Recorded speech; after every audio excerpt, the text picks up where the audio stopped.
Viewers, আজকের ভিডিওতে আমরা মাথা ব্যথা হওয়ার প্রধান কারণগুলো সম্পর্কে জানব। ডিয়ার ভিউয়ার্স, আসসালামু আলাইকুম। আশা করি সবাই ভালো আছেন। মাথা ব্যথা আমাদের দেশে খুবই সাধারণ একটি সমস্যা। আমাদের দেশের প্রায় অনেকেই এই রোগে আক্রান্ত হয়ে থাকে। তবে আমরা অনেকেই জানি না আমাদের মাথা ব্যথা হওয়ার প্রধান কারণগুলো কি, বা আমরা অনেকেই মনে করে থাকি যে মাথা ব্যথা কোনো সাধারণ একটি সমস্যা বা কোনো কারণ ছাড়াই আপনা আপনি আমাদের হয়। কিন্তু না, মাথা ব্যথা হওয়ার জন্য অনেকগুলো কারণ রয়েছে, যেসব কারণগুলোর কারণেই আমাদের মাথা ব্যথা হয়ে থাকে। বন্ধুরা, আজকের ভিডিওতে আমরা মূলত মাথা ব্যথা হওয়ার প্রধান কয়েকটি কারণ সম্পর্কে আলোচনা করব, যে কারণগুলোর কারণেই আমাদের মাথা ব্যথা হয়ে থাকে। আর এর প্রথমেই যে সমস্যাটি রয়েছে সেটি হচ্ছে নিদ্রাহীনতা।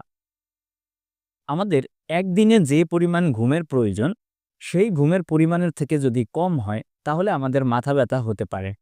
বিভিন্ন বিশেষজ্ঞরা বলে থাকেন একজন স্বাভাবিক মানুষের দৈনিক প্রায় 7 থেকে 8 ঘন্টা ঘুমের প্রয়োজন। আর এই 7 থেকে 8 ঘন্টা ঘুমের থেকে যদি কম হয়, তখন আমাদের সারাদিন শরীর ম্যাজম্যাজ করার পাশাপাশি মাথা ব্যথা হওয়ারও লক্ষণ পাওয়া যায়। তাই কেউ যদি অনিদ্রা রোগে ভোগে তাহলে সেক্ষেত্রে তার মাথা ব্যথা হওয়ার সম্ভাবনা থাকে। বন্ধুরা, এরপরে যে কারণটি রয়েছে সেটি হচ্ছে অতিরিক্ত মানসিক দুশ্চিন্তা বা টেনশন। আমাদের দৈনন্দিন জীবনে আমাদের অনেক বেশি চিন্তা করতে হয়, এবং আমাদের অফিসের কাজে বা আমাদের পারিবারিক বিভিন্ন বিষয় নিয়ে আমাদের অনেক বেশি চিন্তা করতে হয়। তবে তার মধ্যে দুশ্চিন্তাই আমরা বেশি করে থাকি। আর কারো যদি ভালো চিন্তার থেকে খারাপ চিন্তা বা দুশ্চিন্তা বেশি হয়ে যায়, তখন তার মাথা ব্যথা হওয়ার ইতিহাস পাওয়া যায়, এবং আমাদের দেশের ম্যাক্সিমাম মানুষের এই কারণেই মাথা ব্যথা হয়ে থাকে। তাই আমাদের এ থেকে বাঁচার জন্য আমাদের খারাপ চিন্তা বাদ দিতে হবে। বন্ধুরা, এরপরে যে কারণটি রয়েছে সেটি হচ্ছে হরমোনাল পরিবর্তন। আমাদের দেশে মেয়েদের বিভিন্ন ধরনের শারীরিক পরিবর্তন হয়, অর্থাৎ একটা বয়সের পরে গিয়ে, অর্থাৎ কিশোরী অবস্থায় মেয়েদের শারীরিক বা বয়ঃসন্ধিকালের জনিত বিভিন্ন ধরনের পরিবর্তন দেখা যায়। আর যখন এই পরিবর্তন হয় তখন হরমোনাল কিছু পরিবর্তনও তৈরি হয়। তাই বয়ঃসন্ধিকালে মেয়েদের মাথা ব্যথা হওয়া খুবই সাধারণ একটি বিষয়। এছাড়াও মেয়েদের যখন মাসিক বা পিরিয়ড হয় তখনও হরমোনাল কিছু পরিবর্তন হয়, যার ফলেও মাথা ব্যথা হতে পারে। এছাড়াও প্রেগন্যান্সি অবস্থায়ও হরমোনাল পরিবর্তন আসে, তাই প্রেগন্যান্সি অবস্থায়ও মাথা ব্যথা হওয়ার ইতিহাস পাওয়া যায়। এবং এর বাহিরেও মেয়েদের একটা বয়সের পর গিয়ে মেনস্ট্রুয়েশন বা পিরিয়ড বন্ধ হয়ে যায়, যাকে আমরা মেডিকেলের ভাষায় মেনোপজ বলে থাকি। এই মেনোপজ অবস্থায়ও শরীরে হরমোনাল বিভিন্ন ধরনের পরিবর্তন আসে, আর এই সময়ও মাথা ব্যথা হওয়ার ইতিহাস পাওয়া যেতে পারে। বন্ধুরা, মাথা ব্যথা হওয়ার এরপরে যে কারণ রয়েছে সেটি হচ্ছে অতিরিক্ত ক্যাফেইন গ্রহণ বা ক্যাফেইনের গ্রহণ হঠাৎ করেই কমিয়ে দেওয়া।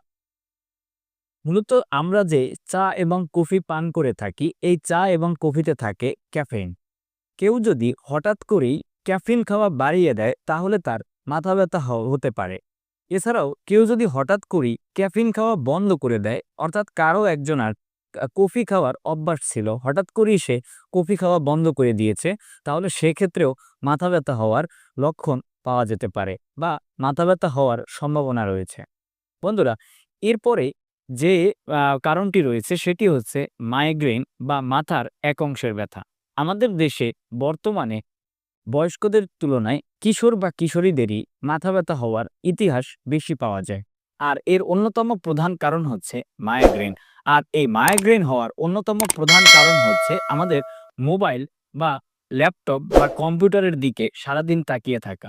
মূলত মোবাইল বা কম্পিউটারের স্ক্রিন থেকে এক ধরনের আলোক রশ্মি আমাদের চোখে আসে, আর এই আলোক রশ্মির কারণে আমাদের মাইগ্রেন নামক মাথার এক অংশের তীব্র ব্যথা হতে পারে। আর এটি বর্তমান এই বয়সের বা এই জেনারেশনের মানুষদের মাথা ব্যথা হওয়ার একটি প্রধান কারণ। বন্ধুরা, আজকের ভিডিওতে আমরা মূলত মাথা ব্যথা হওয়ার প্রধান কয়েকটি কারণ সম্পর্কে আলোচনা করলাম। আমাদের দেশের মানুষের মূলত এসব কারণেই মাথা ব্যথা হয়ে থাকে। বন্ধুরা, তাই আমাদের মধ্যে কারো যদি মাথা ব্যথার সমস্যা থাকে তাহলে এই লক্ষণগুলোর সাথে আমরা মিলিয়ে দেখব আমাদের এর কোনো কারণ আছে কিনা। যদি এর মধ্যে কোনো কারণ পাওয়া যায় তাহলে আমরা সে বিষয়টি থেকে বিরত থাকার চেষ্টা করব। ধন্যবাদ।